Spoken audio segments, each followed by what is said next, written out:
साक्षात अपने सिंहासन पर विराजमान है। जहाँ इतने प्रेमी इकट्ठे बैठकर गुरु ध्यान कर रहे हैं, वहाँ तो श्री गुरु महाराज जी को आना ही पड़ता है।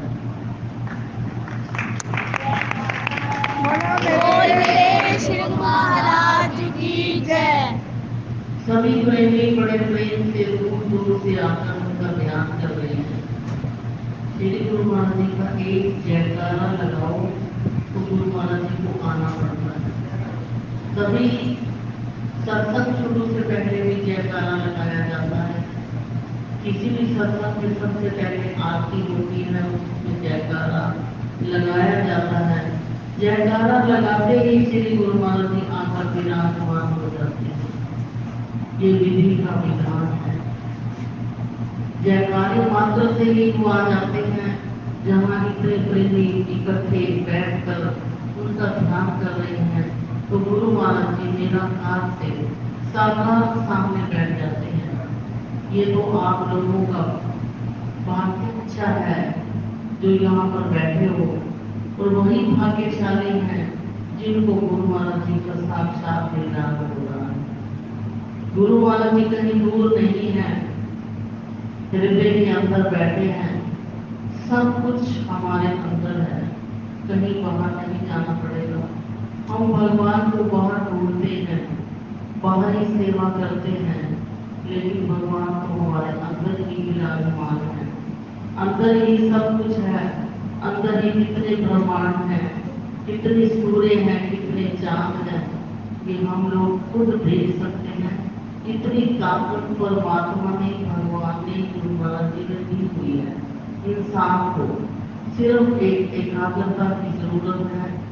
जब तक एकाग्रता नहीं आएगी, सब तरफ से अपने मन को समेट कर, सभी कामों से दूर होकर एक 10 मिनट के लिए सच्चे मन से अगर उनको देख लेंगे तो गुरु महाराज जी प्रसन्न हो जाते हैं, और हमारे हृदय में कितने ही विकार जो होते हैं वो सब खत्म हो जाते हैं। हमारा मन दूषित है विकारों से। उन विकारों के कारण ही हमें उनके दीदार दर्शन नहीं हो पाते। इसीलिए ये ध्यान शिविर लगाया गया है।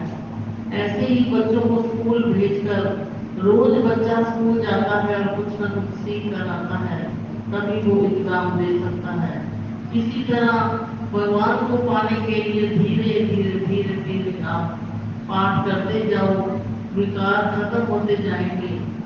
सबसे पहले तो गुरु ध्यान करने के लिए स्थान की पवित्र स्थान, ये सबसे पवित्र स्थान जो है वो नंगी स्थान, जहाँ बैठकर कहीं ना चुगली, ना निंदा, ना कोई दूषित कार्य, कुछ भी तो नहीं होता। वहाँ बैठकर जो ध्यान किया जाता है उसका तो कहना ही क्या है। ध्यान करने के लिए हमें पवित्र होना पड़ता है। अपने वस्त्रों को पवित्र, चाहे वो पुराने हो, लेकिन पवित्र धर्म का नियम है एक कि हमारे वस्त्र पवित्र होने चाहिए। फिर हमारा व्यवहार जो है वो बहुत अच्छा होना चाहिए। ठंडे स्वभाव से व्यवहार इतना अच्छा हो कि सबको आपकी बात मीठी लगे। आहार भी हमारा यहाँ पर बहुत सात्विक चल रहा है, और व्यवहार भी बहुत अच्छा चल रहा है, और स्थान भी बहुत पवित्र है। इससे बढ़िया ध्यान शिविर क्या होगा। जिसने जो लेना है यहाँ से ले जा सकते हैं। दूर दूर से आए हो, सारा दिन मेहनत करते हो, बैठते हो, गुरु दरबार में आकर बहुत कुछ प्राप्त कर सकते हो। ये तो आपके अंदर की बात है, किसने क्या लेकर जाना है। श्री गुरु महाराज जी जब चकोड़ी से नगरी साहब के लिए रवाना हुए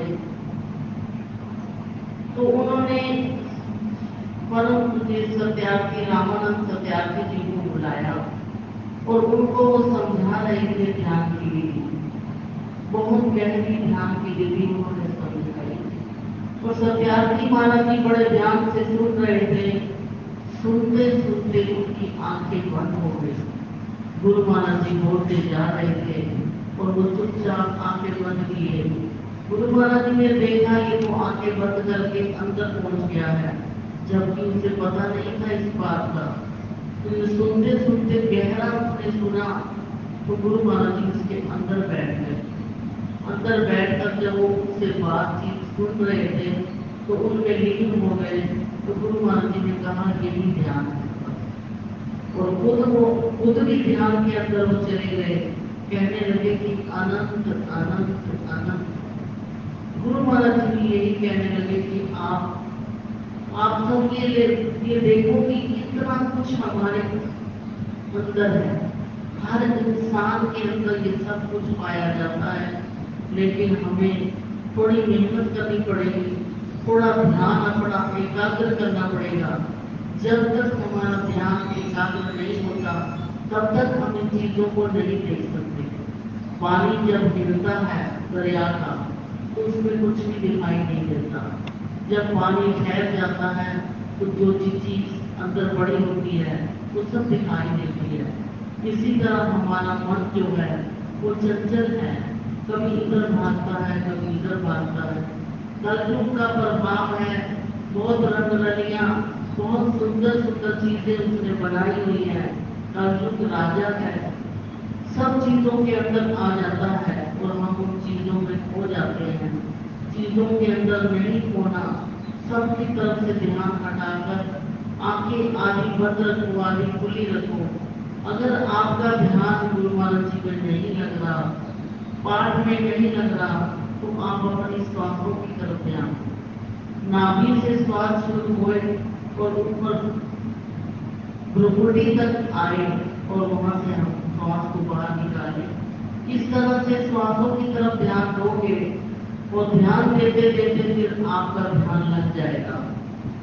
ध्यान के साथ ध्याता गुरु महाराज जी भी होने चाहिए। आप ध्यान कर रहे हो, आपका ध्यान अपने अंदर गुरु महाराज जी के चरणों में, उनकी छवि में होना चाहिए। तभी ध्यान का फायदा है, तभी हमारा ध्यान एकाग्र हो सकेगा। श्री गुरु महाराज जी, श्री परमहंस महाराज जी के समय में दादा गुरु महाराज जी एक पोस्ट मास्टर के पास का खाने में जाया करते थे उससे मिलने के लिए। दादा गुरु महाराज तो हमेशा ही भ्रमण करते रहते थे। तो उसके बाद जब जाते थे तो घंटों उसके पास बैठकर सत्संग किया करते थे। आजकल सबको बहुत सारे लोग चाहिए तभी कोई सत्संग करता है, लेकिन दादा गुरु महाराज जी को एक ही दिन जाता था तो उसी को सुधार करने के लिए उसी को सत्संग सुनाया करते थे। बहुत सत्संग सुनता था। उसकी बेटी जवान थी, उसकी शादी हो गई, लेकिन वो 1 साल बाद विधवा हो गई। तो पोस्ट मास्टर ने कहा अपने दादा गुरु महाराज जी से कि आप हमारे गांव की तरफ भ्रमण करने जा रहे हो, तो तुम्हारे घर जाकर मेरी बेटी को नाम दीक्षा दे देना। दादा गुरु महाराज जी ने कहा ठीक है। जब उस गांव में भ्रमण करने के लिए गए तो उनके घर जाकर उनकी बेटी को नाम दीक्षा देने लगे। लेकिन पोस्ट मास्टर की पत्नी जो थी वो तब उसने नाम नहीं लिया हुआ था, लेकिन पोस्ट मास्टर ने उनके लिए नहीं बोला था। वो नहीं ध्यान करती होगी, वो सामने बैठे देख रही थी। इंसान का जीवन कब बदलता है ये तो वो परमात्मा ही जानता है। तो सामने बैठी देख रही थी कि इतनी छोटी सी उम्र में ये नाम ले रही है, मेरा तो जीवन सारा ही बीत गया है, क्यों ना मैं भी नाम ले लूं। तो भी दादा गुरु महाराज जी के चरणों में गई, हाथ जोड़कर कहने लगी आप मुझे भी नाम दीक्षा दीजिए। दादा गुरु महाराज जी मुस्कुराए, क्योंकि वो तो अपने लोगों को जानते हैं और उन्होंने उसको नाम दीक्षा दी। जैसे ही उसने नाम दीक्षा ली और वो उस नाम में लीन रहने लगी, 2-2 घंटे 3-3 घंटे वो अपना पाठ में लीन रहती थी, उसे होश भी नहीं होती थी। पोस्ट मास्टर जी 3-4 महीने बाद घर आते थे तो वो देखते कि ये कितना ध्यान कर रही है, कितना पाठ करती है। तो दादा गुरु महाराज जी को देखकर अपने घर आए कि मेरी पत्नी तो 4-4 घंटे लीन रहती है, किसी से बात नहीं करती, आप इससे बात कीजिए, इससे बात करके पूछिए कि इतना ज्यादा पाठ क्यों करती है। तो दादा गुरु महाराज जी वहां खड़े थे, उनको स्नान करके अपनी पत्नी को आवाज लगाते हैं कि देखो भगवान गुरु महाराज जी आए हैं। तो उसने कोई ध्यान नहीं दिया। उसने कहा गुरु महाराज जी आए हैं, दर्शन कर लो, साकार दर्शन कर लो। लेकिन साकार और अंदर का जो प्रेम है, अंदर के जो दर्शन है, जब उसमें कोई लीन हो जाता है तो उसे बाहरी कुछ अच्छा नहीं लगता। तो उसने हाथ उठाकर कहा नहीं, मुझे अंदर अच्छा लगा, और इतना बोली और फिर लीन हो गई। दादा गुरु महाराज जी बहुत प्रसन्न हुए। नाम का ये असर है, जब कोई अंदर से लीन हो जाता है तो उसे बाहरी दर्शनों की जरूरत नहीं रहती, वो अंदर ही सब कुछ पा लेता है। हमें भी इस तरह बैठकर गुरु महाराज जी के चरणों में साकार गुरु महाराज जी को प्रकट करके उनके दर्शन करते हुए उनका नाम दीक्षा मुझे लेती है और नाम उनका जपना है। पल पल करते करते आपका जीवन जो है कितना बदल जाएगा। इस ध्यान शिविर में जो महीने के बाद लगता है, महीने में आप 4 दिन भी दे दोगे तो आपका कल्याण हो ही जाएगा। लोग जो होते हैं एग्जाम देते हैं तो वो 4-5 क्लासें ही लगाते हैं महीने में, तो उनका वो क्लास पास कर लेते हैं। इसी तरह आप भी 4 क्लासें भी अच्छी तरह से दिल से करोगे तो आपका अभ्यास भी बन जाएगा। घर जाकर इसी अभ्यास में बैठना और इसी तरह करते जाना, तो किसी एक ना एक दिन आप उनके चरणों तक पहुंच जाओगे, उनके अंदर दीदार करोगे। यही गुरु महाराज की कृपा, बहुत कृपा हो जाएगी।